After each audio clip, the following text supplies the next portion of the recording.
Hello, everyone. Welcome to the first Zurich Financial Services Distinguished Visitor on Climate Change. This program is an endowed program that was funded by Zurich Financial Services to allow us to attract international leaders in policy and law and business and science on the area of climate change and its impact on the planet and people. And we're delighted today to have Margaret Davidson, who is the Director of the Office of Coastal Resources Management at NOAA, as our speaker in this program. Margaret has been a leader in coastal ocean resource management since the late 1970s. She has a JD in Natural Resources Law from Louisiana State University and a master's in Marine Policy and Resource Economics from the University of Rhode Island. She's on the faculty at the University of Charleston and has adjunct appointments at both Clemson and the University of South Carolina. You participate in every university in South Carolina, I see. Only the major ones. Yes, okay. And her expertise is very diverse, spanning a whole variety of topics from sustainable aquaculture to coastal hazards to the impacts of climate variability on ocean natural resources. And she's personally experienced that impact of climate variability in several different settings. One of them impacted us because this talk was originally scheduled for early in the year, but it was canceled as a result of Superstorm Sandy. But Margaret's a real trooper, and so she wasn't going to let that deter her coming to speak with us today. Even with a detached retina today, she is here determined to give us her talk. And so we're really delighted to have her today. And Margaret's talk today is entitled, "How Big Should My Water Wings Be? Coastal Risk Awareness and Management." Please welcome Margaret Davidson.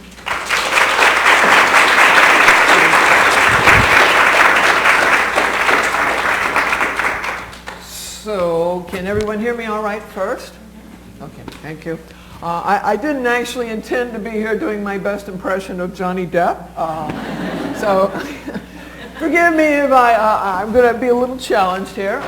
Secondly, as I always must do, anything that I say that is outrageous is certainly not the opinion of the agency that employs me. Okay. So, this Zurich program is about exposing you folks to what's going on in terms of climate change and climate adaptation issues. And I am grateful to Zurich Financial for this opportunity. I've actually been working with them for a while. They are one of the big boys in this field. Well, big boys and girls. I use that in the Northeast sense of the phrase, you know, boys, guys. It's a generic thing. It's not a gender-based thing. Really, you know, you guys. So anyway, I'm delighted to be here and to see you folks. And so let's rock away here. And I'm going to talk for about 45 minutes, kind of off the slides. There's no test, of course. And then we're going to allow about 20 minutes for questions if you guys actually have something to say or ask or whatever. Okay, so, and the slides are really for your amusement. There's not going to be anything highly detailed on them. So let's go. So, like all great nations and great cities, America was born on the coast. 19 out of 21 of the world's largest estuaries are on the coast, of course, because the coast, since we came together in settlements, were the place where we could find food, waste disposal, and transportation. So that's the reason why most of the world's major settlements are on the coast. Now, of course, as you all know from the edge effect, I can't see this one too well, a little dimmer up there would be great. But this is a satellite composite of the world at night. So all you really have to do is squint your eyes and you can actually see the outline of every continent because that's where the people are. So in the U.S., back of the envelope, we're talking around maybe 60, 70 million people, and worldwide, back of the envelope, something about 660 million people are very close to the ocean. And in the U.S., as you may know, since the 70s, there was a great push towards the coast. It was only slightly abated in the 90s and the 2000s with a major push towards the Southwest desert. But some of those people have figured out that there's no water there. And in the last decade, the latest census confirmed for us that people are actually rushing back to the coast like the lemmings that we are. So why are coasts important? Well, one of the reasons the coasts are important, besides the fact that it's many the people living within a relatively short distance from the water's edge, what you need to know is the coastal counties make up about 60% of gross domestic product. That's the term that we use to measure the health of our economy.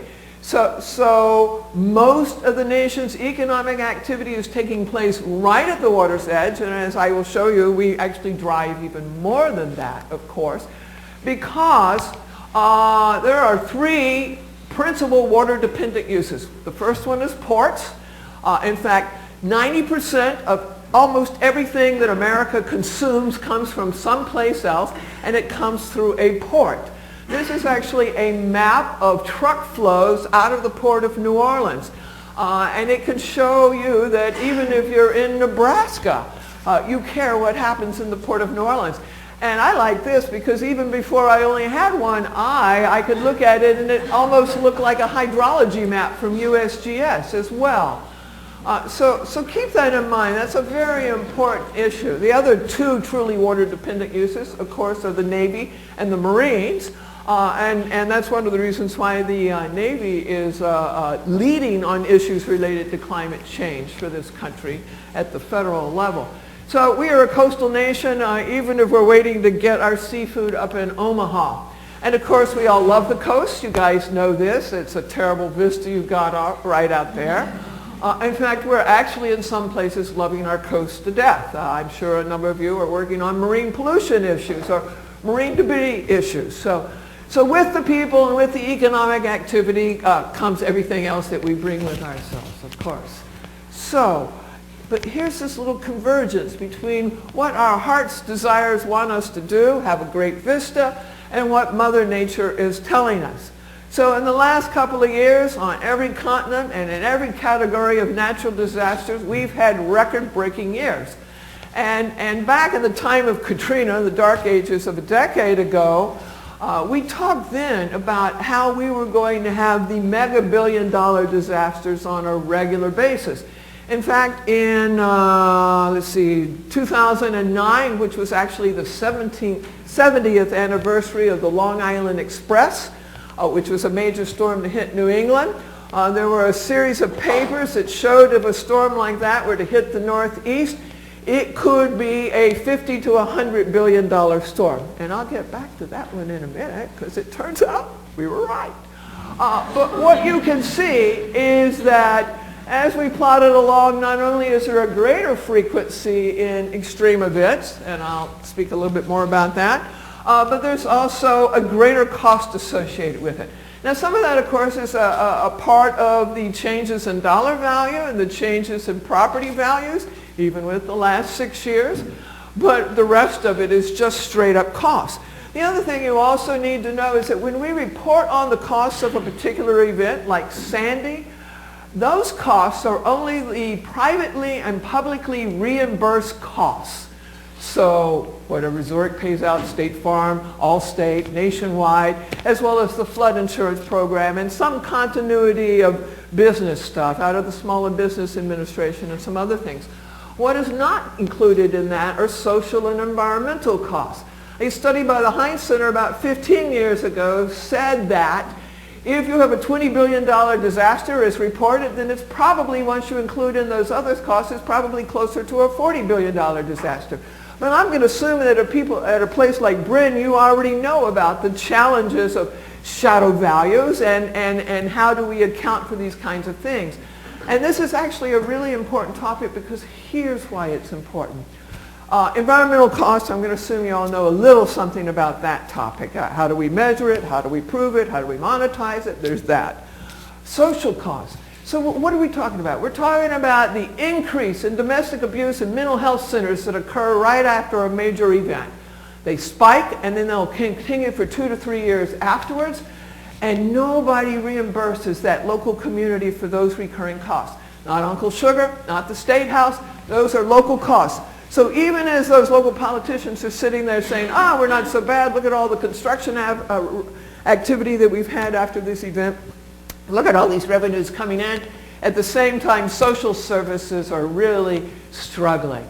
So one of the things we have to figure out in this country is how do we actually do a better accounting of the full range of true costs associated with these events, because I think it would really blow some people's minds.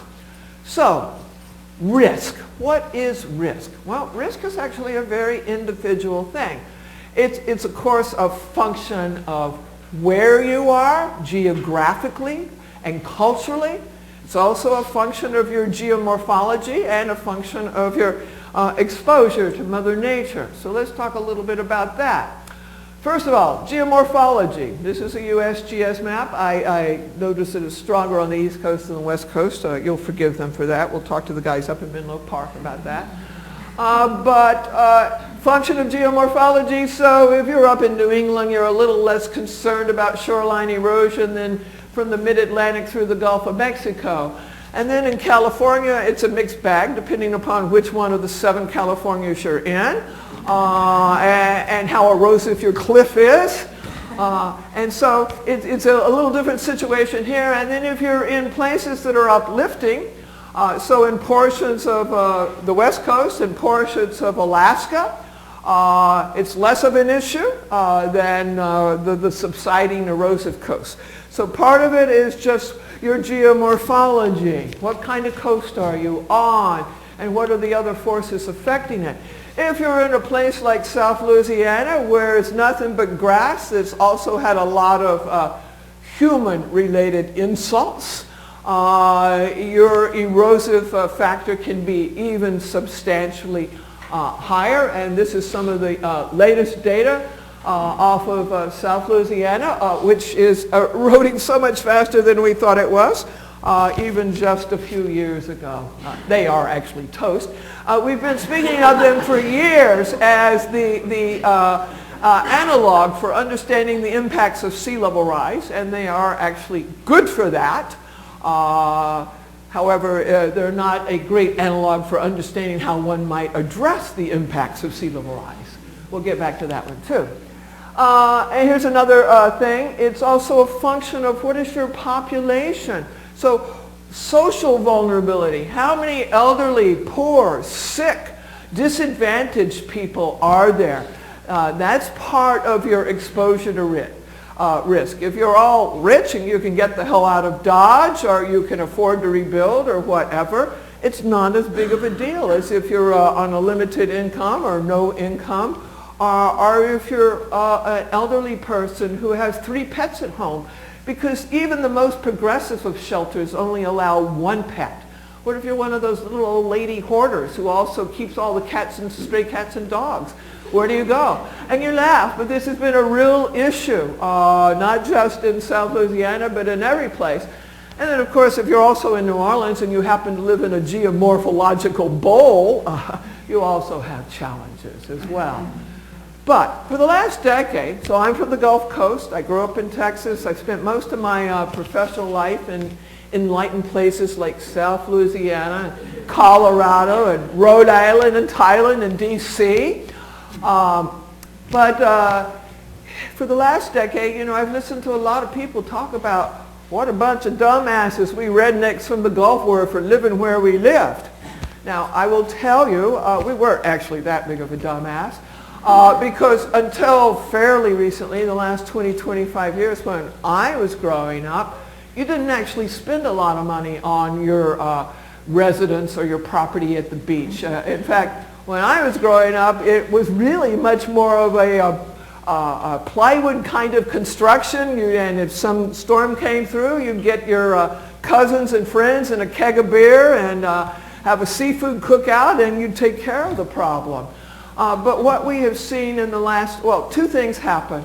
The period of the headlong rush to the coast during the 60s and 70s was actually accompanied by an anomalous period in atmospheric events, meaning there weren't very many coastal storms then. So most folks didn't actually have that experience. And secondly, the nature of coastal residential dwellings morphed substantially during the 70s and 80s from these little shacks that I knew growing up to the McMansions that are so prevalent. In fact, the place with the greatest repetitive loss is actually the itsy-bitsy coastal shoreline of Alabama. There's a place on Dauphin Island. There's a great photo montage of this one particular site on Dauphin Island, which since 1979 has been rebuilt, damaged and rebuilt half a dozen times, each time to a bigger footprint and much more expensively. So that's what we call the flood insurance program. I'm hoping that you learned a little something about it. And let me say, I appreciate your subsidizing my living on the coast. I live in Charleston, South Carolina at 5.5 feet. So this isn't a professional issue. This is a personal issue as well. It's my ox that I am actually trying to gore in my professional life. So, but since Sandy, the conversation has changed somewhat. Now, why has it changed? Well, first of all, it's been a decade since Katrina. And let's say there's been a lot more information and publication about issues related to climate change. Secondly, there's an axiom in political science that that which governs best is a benevolent dictator. And certainly Mayor Bloomsburg does meet that qualification. Maybe that there's a higher level of education in New Jersey and in New York City than there is in South Louisiana or Mississippi or Alabama. You know, unfortunately, there is often a kernel of truth in some stereotypes, and that may be one of those kernels of truth. I remember when I was about your age and I was actually living in Denver, Colorado in a house full of folks who were actually going to med school and law school. And they were from the East Coast and the West Coast, and they had all gone to private schools. And though they had traveled the world before, none of them had ever been to the South, and they actually didn't have any friends who went to public school. And I remember when I first started living with them that they were amazed that not only had I come out of public schools and a university in Louisiana, but I could walk and I could chew gum at the same time, and I could string together a complete sentence. Now, we all get what we want to get out of education wherever it happens. Now, you just happen to be lucky at Bren because you have exposure to lots of excellent resources. At LSU, it was easier to find the few excellent professors and to glom onto them. But wherever you are, whatever situation, this is a parenthetical, you can make the most out of that. So, the conversation has changed substantially since Sandy. And people like Bloomsburg and Governor Cuomo and even Governor Christie, well, Governor Christie doesn't use the C word, climate, but he does talk about the importance of rebuilding in a resilient fashion. And the dialogue has been so much different. So let me give you one example about that. After Katrina hit the Gulf Coast, my shop actually worked very closely with FEMA to turn around in record time the advisory base flood elevation maps. Before Katrina, it had actually taken them 6 months to turn them around, and in that time, lots of people would have rebuilt. After Katrina, we turned them around in 6 weeks, and we all pridefully went down to the Mississippi coast and unveiled these elevation maps, and were cannon fodder. Well, just last week up in New York and New Jersey, we unveiled those advisory base flood elevation maps again. And the states of New York and the states of New Jersey are embracing it, and many local communities will as well. Particularly New York City already has. It's going to be a mixed report on the New Jersey coast because the embracing of these maps is tied to your flood insurance rates and depending upon what the governors decide in negotiation with the federal government, may have some bearing on the amount of reimbursement that you get as well. Just this past summer, we snuck onto the transportation bill, because that's how we do it in D.C. these days, since we can't actually move real legislation. We look for pork legislation, and we stick interesting stuff on that. And in the dark of the night, we passed the Biggers Waters Flood Reform Act. And what does that mean? Well, people in New York and New Jersey are going to learn about that right now. And what it basically means, bottom line is, if you have a house that's substantially damaged and you rebuild, either with flood insurance are not, well, if you're rebuilding on your own, you can do whatever you want. It is a free country. But if you're using flood insurance money and you're rebuilding, then you have to elevate. And your insurance rates are going to go up, depending upon how high you elevate. So my house, which is only 70 years old, has never been damaged under the flood insurance program, so it's grandfathered. So my insurance rates are going to begin climbing gradually starting with this next year. But if my house had been substantially damaged and I was rebuilding, even if I elevated it, my insurance rates would climb even more substantially, like on the order of about 25% a year. What are we trying to do? We're actually trying to have the flood insurance program be based on actuarial risk, so that it actually has some relationship to the real risk to which the property is exposed. Because it really isn't fair for you folks here in Santa Barbara or the folks in Omaha to underwrite my Great Vista. Although I will tell you, on the Audubon weekend in December, I counted 19 species in one afternoon in my backyard, so that was very cool. But I digress. So the discussion has changed a lot. And what is going on? Well, one of the things that we're also rolling out besides the advisory-based flood elevation recommendations, which are based on the surge data. So that's trend data, it's recent trend data. What was the surge plus what? That's the recommendation for rebuilding in New York City and the New Jersey coast. The other thing is this sea level rise issue, which is based on model projections. Now, these particular curves are actually from the last IPCC process. So it's about a decade old, and we're actually just beginning that again. But what's actually on the web right now is the National Climate Assessment. That's our domestic version of the IPCC. It's out there on the web, and for the first time ever, we developed sea level rise scenarios for the U.S. And the public comment period ended last week, so in the next 3 weeks, we're going to be addressing 4,000 comments on that document. And we'll get back to you, but basically what we're also rolling out in New York and New Jersey are some sea level rise viewing tools as well for those folks who want to not only look at the elevation issue, but who actually might want to take on a slightly longer time scale than right now, getting back to business. Because if you've been hit by a storm, the first thing you want to do is just get back to where you were before. And if you're in New Jersey, 70% of the revenue in those beach towns, the things that pay for schools and police and fire protection, are coming from those summer tourists. So you can kind of see there might be a little political tension between how do we rebuild smarter and how do we rebuild quickly enough so that we can bring in that money this summer that actually sustains our cities. So that's always the dynamic tension. So why is the rate of sea level rise increasing? I presume you guys already know this stuff, so I'm not going to go into great depths about it. But let's just say that in the last decade, we've discovered that our model projections for how fast the Greenland ice sheet would melt way underestimated the collapse of the ice sheet. Because why? Well, we were scientists, so we were only looking at how fast it would melt if the sun reflected off the top of the surface and how much the top would melt. But lo and behold, in the last decade, we realized that actually the major melting is going on underneath. It's collapsing from underneath. And a river runs through it. It's not just a Brad Pitt movie. It's actually what's happening with the Greenland ice sheet melt. Now, you guys don't care. You're on the Pacific Ocean. So there's this little thing called the West Antarctic Ice Shelf.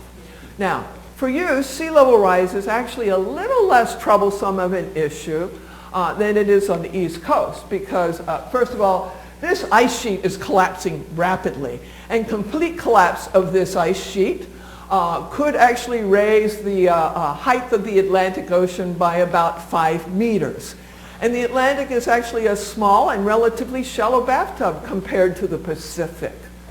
In contrast, your issue out here really, more seriously, is ocean acidification. Because I'm going to assume at the Bren School that you learned that not only is the Pacific bigger in terms of areal extent and volume, but it's also much older waters. So when we talk about sequestration, when we talk about carbon sequestration, the Pacific Ocean has actually been the buffer for all of us for a long time. And now it got a bellyache, and Tums is not going to solve the ocean acidification problem. And the fascinating thing about ocean acidification is this, to me anyway. I've been working on this sea level rise issue myself since the early 80s. But ocean acidification, 20 years ago, there was maybe a handful of really geeky guys who talked about this, and it wasn't anywhere in the literature, and you didn't read anything about it. And in fact, it was only in the last decade when we began to string together coastal and ocean observing systems that we realized that something was happening more than one place at one point in time, that there was something systemic going on in the Pacific. So last year, in many marinas along the west coast, barnacles failed to form. Now, if you happen to own a boat, you might think that's a really great thing. But when you think about things like coccoliths and krill as the basis of the Pacific Ocean food chain, and they're shellfish, and ocean acidification inhibits calcium carbonate formation. So if there are no coccoliths and there are no krill, then what happens to a charismatic megafauna to begin with? So my guys at the sanctuary, they'd be out of business, right? And then those shellfish growers already in the Pacific Northwest and other places are very concerned about it. It has profound implications, this ocean acidification stuff. You know, sea level rise, if only we were smart enough, we know how to elevate and harden. If we had the cojones, we might even figure out how to retreat. But you know what? We haven't figured out what to do about this ocean acidification thing. There have been some grand geoengineering ideas that have been out there. But you know, the scale of the challenge is such that we don't know about that. So there's this little thing called the Precautionary Principle. So interesting little question. So the Pacific Ocean is going acidic, and iron fertilization may be an experiment, a 100-mile by 100-mile experiment to see if we can actually slow down that pH problem. But there are a lot of issues associated with an experiment that size. And the precautionary principle says that you don't do anything until you understand all the consequences. But, you know, in the time in which it might take us to understand all those consequences, we might actually have moved past the point at which we could have any impact. Now, I myself am not a particularly big fan of engineers, or geoengineering for that matter. But the scale of our problem is such that I think that we're also going to have to figure out how we think about problem solutions differently than we have before. So, how do we know that this climate stuff is not just the way that people like you all get money to do research? Well, I myself like to talk about trend lines and not model projections. So, here's one I find very compelling from the big boys, Munich Re. Reinsurance guys are the guys who bail out the casualty loss insurance guys when they make a bad bet on you. I should have a slide from Zurich, but I don't. But Zurich and Munich and Lloyd's of London, they're among the big people on this issue, and they've been on the climate change train for a while. Because the increase in the frequency and severity of atmospherically driven events is undeniable. That's a trend line, that's not a model projection. As opposed to, say, the increase in the frequency and severity of earthquakes is relatively constant. As you all know, there are both short and long waves in everything that happens in life over time. But what we're seeing in terms of weather patterns is substantially different than anything that we've seen at least in the last 14,000 years. And great news about the U.S., only Indonesia has more natural disasters than we do. So, not only are we having more frequent and severe events, we're actually having more expensive events. I've been spending a lot of time in the last decade working with a lot in the business community who we might in this room refer to as climate deniers. Yesterday I gave the opening talk at the U.S. Chamber of Commerce Sustainability Symposium. Now, at the Chamber, I don't talk about climate because that's verboten. I talk about extreme events. But you know what? It doesn't really matter because at least for drought, wildfire, and coastal inundation, everything that we want communities and society to do to minimize our risk exposure, our future losses, is exactly the same, regardless of if we're talking on a weather time scale right now or a climate time scale, 10 years from now, 30 years from now. And this is other little weird policy issues for your policy guys. So there's this thing that we call cost-benefit analysis. You may have run into it a little bit. We set up that approach back in the 70s when we were passing a lot of environmental legislation. And 40 years ago, there may have been a reason to steeply discount the future.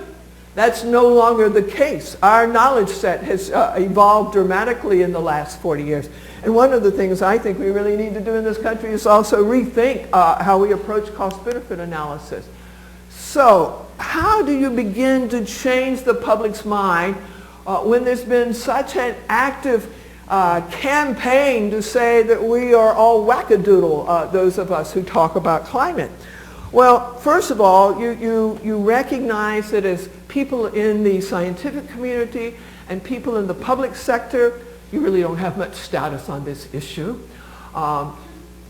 There are other people who actually can be more effective in communicating these issues than sometimes people like us.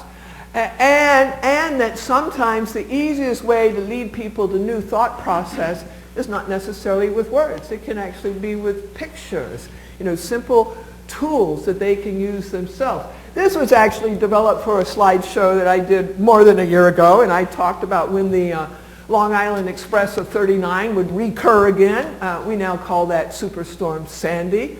And just like when Katrina hit New Orleans, everything that happened in New York and New Jersey when Sandy hit, we already knew that. We had actually had studies. We had been talking about it. Bloomsburg had even already taken measures to try and protect some of the subways and some other infrastructure, or else there would have been far, far greater damage. Now, one of the ironies is that since Sandy happened, is the city of New York is so much more open to some innovative solutions than the coast of New Jersey, and I'll talk about that, but that's a function of a lot of things, including Bloomsburg, the benevolent dictator. I personally have done 180 twists on my view of him over the last 10 years as mayor. I think he's been a phenomenal mayor, and I hope that when he has to step down, because he's term limited, he'll continue being in the public eye, because clearly he has cojones, and that's what policy processes require. So, I've been talking about risk from one side, so let's talk about risk from the other side. Who pays? When we're talking about coastal flooding risk, I hope you've already gotten the impression that we all pay. We all pay right now, and that's what the flood insurance program is about. And there's some people who actually want to extend the way that the flood insurance works to all hazards. There's been a bill introduced in Congress each year for the last 5 years to do the same thing for earthquakes and for wildfires and for drought. Now, drought's a little different, actually, than those other events because there are fewer things that you can do from a structural standpoint that relate to drought, except from a hydrological management, dams and all that kind of thing. So that's a really dumb idea. But even with that flood reform that I told you that we snuck in the dark of night in July, there's already an effort underway in the House of Representatives to turn that back now that they fully understand the potential implications of what it implies for people like me, but more especially right now for people in New York City and New Jersey. So we're all at risk because we share in the burden of the flood insurance program. And this didn't matter so much even a few years ago because how we handled emergency supplementals, they were all off budget. It was like funny money, like monopoly money. But with the Budget Reconciliation Act of a few years ago that's given us these great federal budgets and now sequestration, emergency supplementals actually have to come out of the regular federal budget process. That's one of the reasons why all those people in the upper Midwest who got flooded out last year, they didn't see an emergency supplemental. In fact, the only reason we got one now is there's a lot of people in New York and New Jersey, and we got one. But that money is going to put squeeze on the rest of the domestic programs even more than sequestration and the whole budget issue has. So you need to be thinking about these emergency supplementals and recognizing that every time they happen, that means that there's less money from almost every program that you know, because the discretionary part of the federal budget is only about 10%. So I'm talking about all the environmental agencies you know, all the health agencies you know. I'm not talking about Social Security or Medicare or Medicaid, and I'm not talking about DOD, of course, or the Department of Homeland Security, but I am talking about everything that you know is less than 10% of the federal budget, right? Payment on the debt, DOD, DHS, that's a huge hunk of money. And the rest of us have to eat the emergency supplemental. So it's a great day. Not going to be so many Fed jobs in the very near future. So, this is for my buddies at the Corps. There are a number of things that we can do about addressing risk, but clearly some of the most important things that we can do are planning, zoning, and building. And you know what? That's not a Fed role. That's not even a Sacramento role.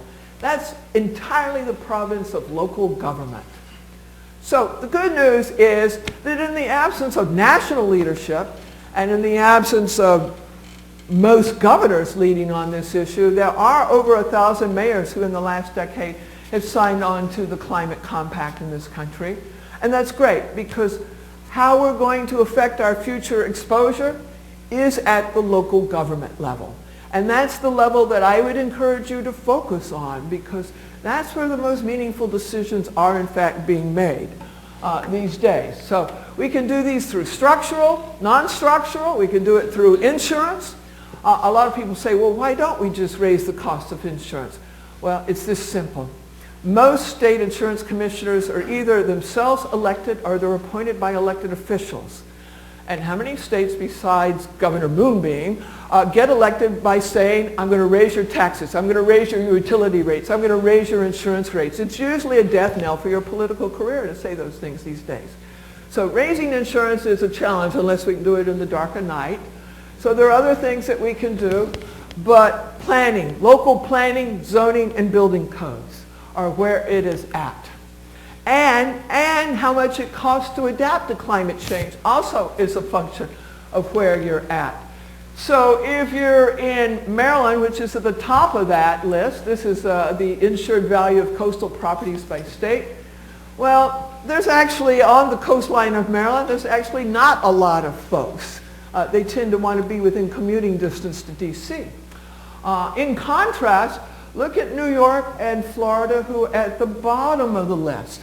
So in a place like Florida, where you have a Tea Party governor who's busy dismantling everything in state government, and of course not only doesn't believe in climate change, I don't even think he believes in extreme weather.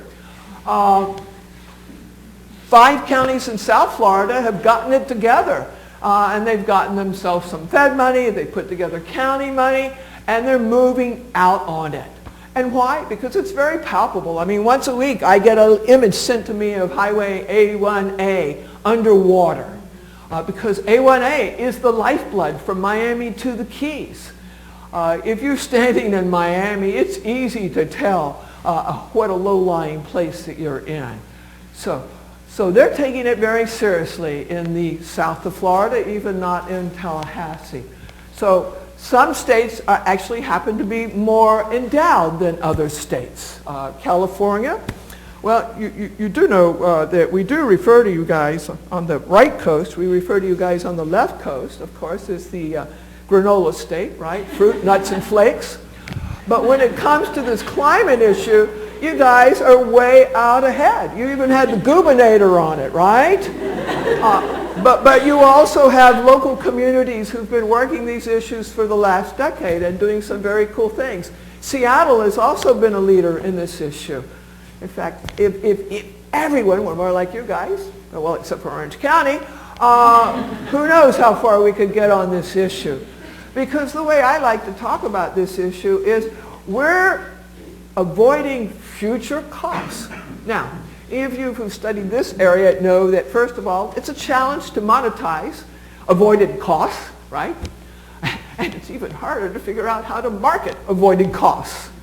So in addition to the science and the economics, I would stress that you need to learn about communication, in particular risk communication, no matter what your particular thing is. If you are not able to adequately communicate to normal people what you're talking about, you won't be very effective. Okay? So, let's see, where are we? After every major event over the last decade, the first thing that happens is, on these coastal storms, people say, I want to be like the Dutch. Give me one of those storm surge barriers. We saw this after Katrina in New Orleans. We saw this after Ike in Galveston, Texas. We heard this up in New York City after Sandy. And I say, great. If we want to be like the Dutch, then let's learn from the Dutch experience. And what is the Dutch experience? Thousands of years holding back the sea with a dike, right? Engineering. In fact, the Dutch are the world's engineers. Just go to Southeast Asia. They've been modifying it for the last few hundred years, substantially. It's like the Army Corps. It's a lifetime security. You go in, you engineer, and then 30 years later, we discovered it's screwed up. You get to go back and re-engineer. We've been re-engineering the Florida Everglades for the last 20 years, anyway. But the Dutch experience is this. 3 decades ago, they realized that they could no longer hold back the sea with a concrete barrier, such as they had been doing. And they began designing a storm surge barrier for the 10,000-year storm. Let me repeat that.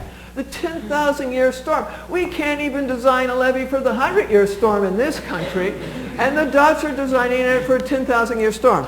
And they erected this weir for Rotterdam at a cost of about $100 billion, and then they said, lo and behold, it is insufficient.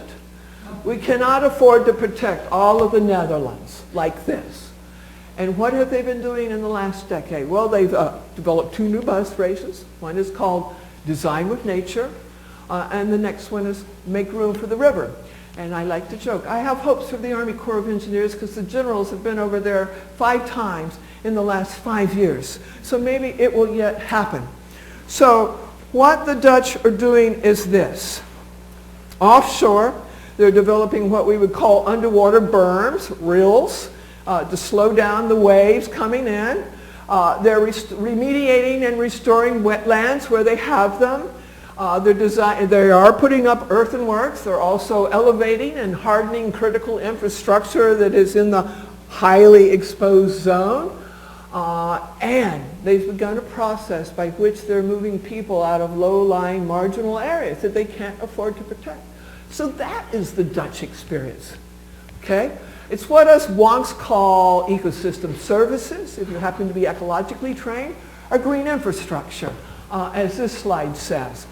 Although I have to tell you that a recent set of Nature Conservancy focus groups says that normal people don't get ecosystem services and they don't get green infrastructure, but what does resonate with them is nature's defenses. So I change my language substantially when I'm talking to normal people, not you all, and I talk about nature's defenses because they intuitively grok what that means, whereas they're not sure what this means.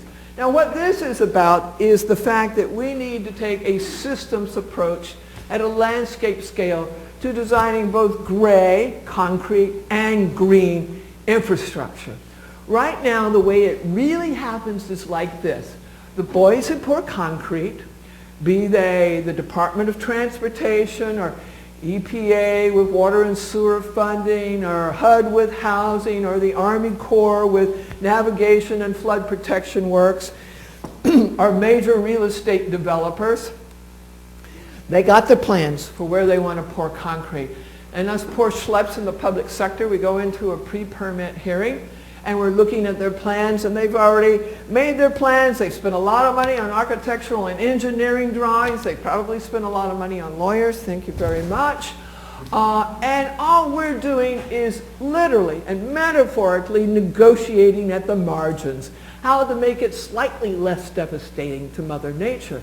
We're not actually thinking about it from a systems approach. Now, we do have some really good data on some of this. The Tennessee Valley Authority, which is all about engineering, has a lot of really good data about constructed wetlands and the value that they provide for tertiary treatment of sewage waste. Okay? Now, in the coastal domain, it's a little harder. Something about adding that salt just makes everything so much more complex. But we've got a lot more data, particularly in the last 10 to 15 years of storms, on flood attenuation and surge attenuation values. We have some fairly good data on food provisioning. We have decent but need better data on water filtration. But the fact of the matter is, and I was saying this to a group of students earlier, not only do we need to do this systems approach so that we're taking maximum value of what Mother Nature brings to the table, because she can actually protect us against floods so much more cheaply than we can. But we need to actually do a better job of monetizing it. So I've actually exceeded my time limit, I think, here. So this slide is self-explanatory. Why don't we just roll straight into the questions, BJ?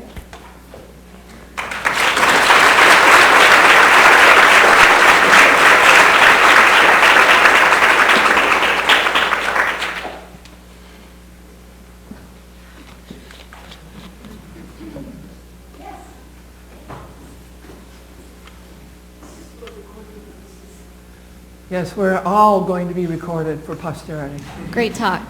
How do you see us overcoming the challenges to strategically relocating away from the coast? Well, in this country, we have relocated small, highly homogeneous communities in the upper Midwest and a few other places. But we do not have a history of resettlement. And I think that is a major challenge psychologically and financially that we haven't even really admitted that we have in front of it, or in Pilkey, to the contrary. So I'm not that clear about it, but I do believe that South Louisiana and South Florida are actually the first line of learning what this means. You know, there are people who live in South Louisiana who've been down those bayous for hundreds of years. When I ran a disaster field office there in the early 70s, and I went into the Atchafalaya Basin, I found people there in 1973 who thought Roosevelt was still president.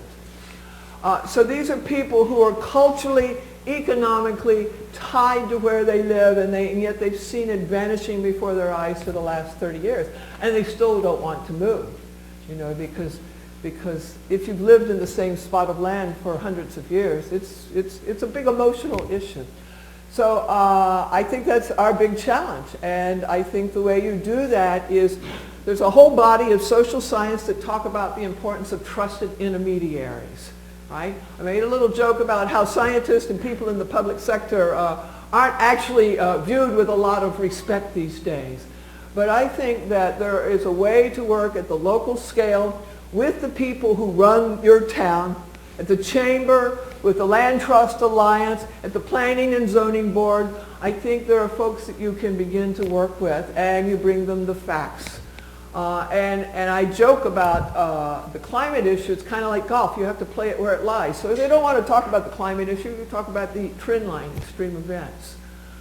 But all you can do is put the data in front of them. And I also follow Oscar Wilde's axiom. If you want to tell people the truth, do it with humor. Otherwise, they will hate you.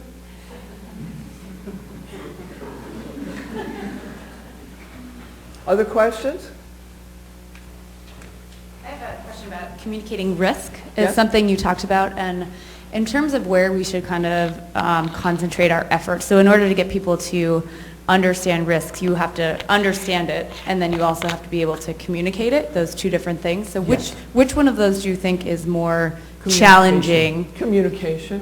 Because you have to adapt your communication to the recipient, right? It's not just a matter of what the data show. It's how do you get to those folks, present the information in a way that they understand. So one of my little jokes that I sometimes tell is I'm starting this whole new initiative, Adopt a Troglodyte. In your family, in your neighborhood, in your civic group, in your church, mosque, or synagogue, each one of us need to teach one, okay? It's easy to stand up in front of a room of folks who are already on the same train. And we all do a lot of that, but it doesn't actually expand the affinity group.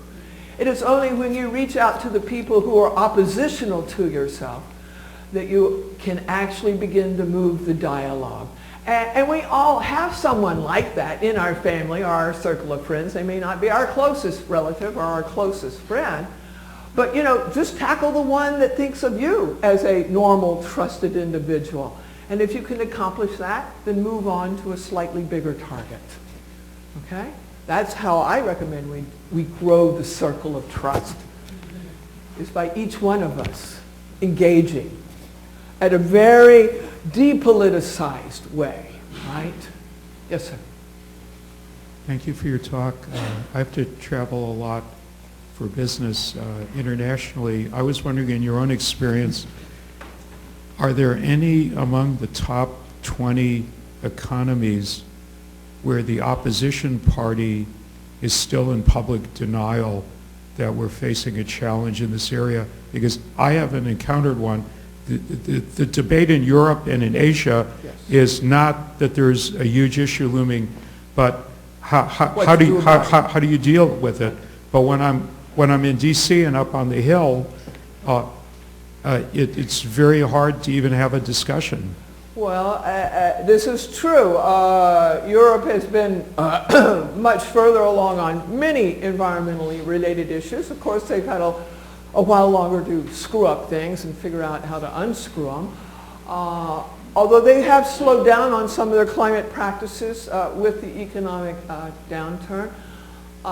In Asia, it's kind of a it depends question. What country are we talking about? Certainly those South Pacific islands are believers. Vanuatu is shopping for a new homeland. No takers yet. They really believe. And some of the other low-lying countries have been working some with Indonesia. They don't want to talk about it in terms of climate, but they actually get that sea level rise isn't so hot if you've got 10,000 islands going, right? But this is what I think the problem is. Why are we the only putative democracy on the planet that's not a parliamentary system? Why are we just two parties, two oppositional parties? Any other country where they pretend to elect people, they have to build coalitions to govern. And in D.C., it's win or lose. You're either on top or you're on bottom.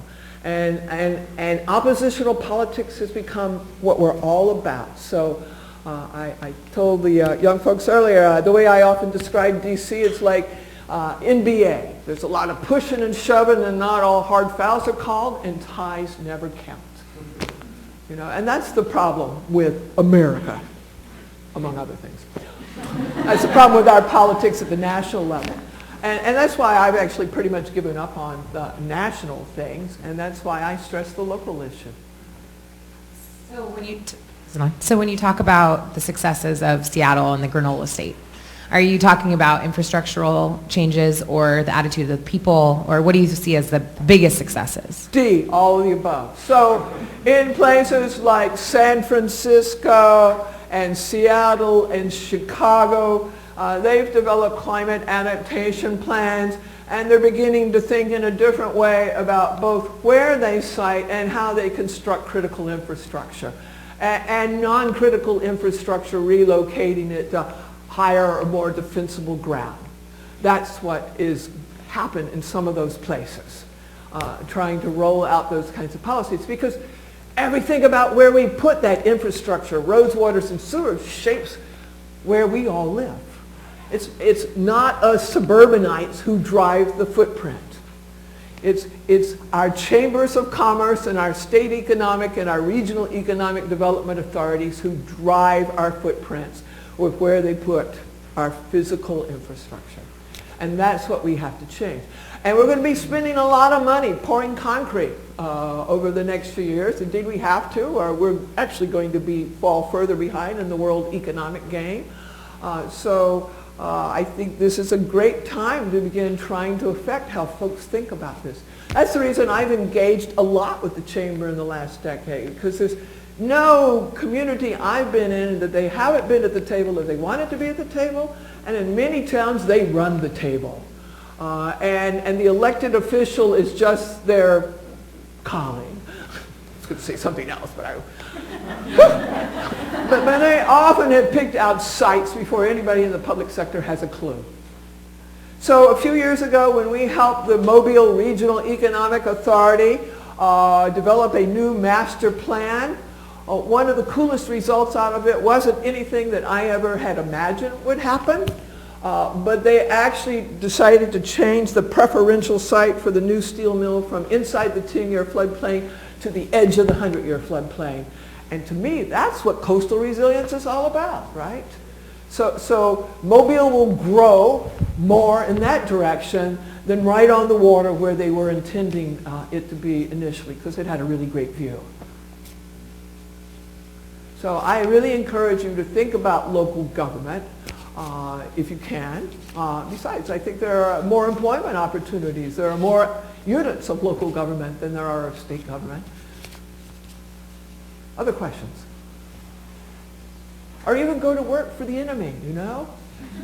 Never be afraid to go into the line of the den. That's not only where you learn things, it's actually where you build important relationships. Yes, ma'am. I would have to concur on the local standpoint. There's a recent communication study that's just been produced that says on a local basis, discussions on climate, sea level rise, et cetera, environmental issues are much less politicized, polarized, because it's really about us here now. Yes. And so there's an opportunity to unify perspectives. That doesn't mean there aren't going to be lots of opinions, but it's much less politicized on a local basis. Sure, you guys don't really care what they do in San Francisco Bay, and it's such an abstract. Most people identify with their watershed, even if they don't know the name of it. And that's where a lot of our community-based activism revolves around. You know, one of the other great challenges I was discussing with some of the grad students earlier today was around restoration issues. So here's a challenge for you guys. Right now in this country, we restore, and the way we measure success is the number of hectares restored, or 2 or 3 years in, how many of a keystone species there is. We do not restore to maintain or enhance ecosystem functionality. Why don't we do it? Well, one, it's hard to know. Our science is still evolving on that. Secondly, if you're in the public sector, you have to report back on what you did with all that money. You can't go to OMB and say, oh, well, we just spent all that money, but we won't know for 5 to 10 years whether or not the project actually worked. That's just not how that game works. And yet, to restore functionality is itself. It's like a soupçon. It takes time to marry. You go in and you do what you do, and then you monitor it, and you maybe tweak a little. But it could be a 5 to 10 year process before that tract of land begins to function again in the way that you want it to. So that, I think, is one of the great both scientific and policy challenges as we roll forward in the future. Besides, of course, sea level rise and ocean acidification. Other questions? Really? You guys are that hungry? Thank you. So I'm really curious, do you view yourself as in the den of the lion, or are you the lion in the den? I believe that my superiors think of me as a professional thorn in their side. And one of my politicals called me not too long ago, and I have to admit I was prideful about it, a Tasmanian devil. So I've always described myself as a professional agitator. Educate, agitate, organize. You know, if we do those things, it will happen. It will organically grow. You know, top down doesn't work. Not in this country. It's not going to ever really work. So let's do it from the bottom up. Because that's what people care the most about. I mean, for you guys, that other coast is really a long way away, and they're all kind of whack anyway, aren't they?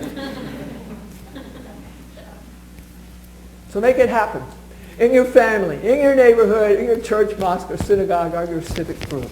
That's where you start. where you are known and trusted the best.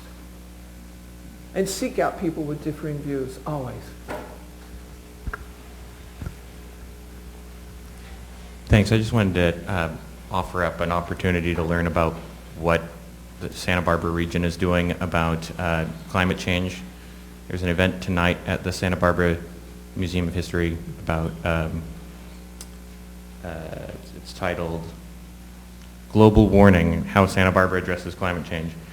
And it has both people from the CEC and the City of Santa Barbara talking about our climate action plans.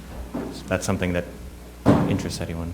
Everyone should go. And in fact, California was the first place to do the Blue Line Project. You all know what I'm talking about there?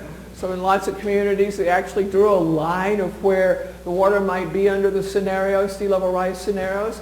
And the National Academy actually just came out with a set of boutique sea level rise curves for Washington, Oregon, and California. Largely funded by California, but I'm proud to say that NOAA put in money to top it up to cover Oregon and Washington. So go to this thing tonight. I would, but I actually got to fly back to that other coast because I'm getting laser surgery in the morning. Lucky me. Okay, well, let's thank Margaret for a fantastic talk.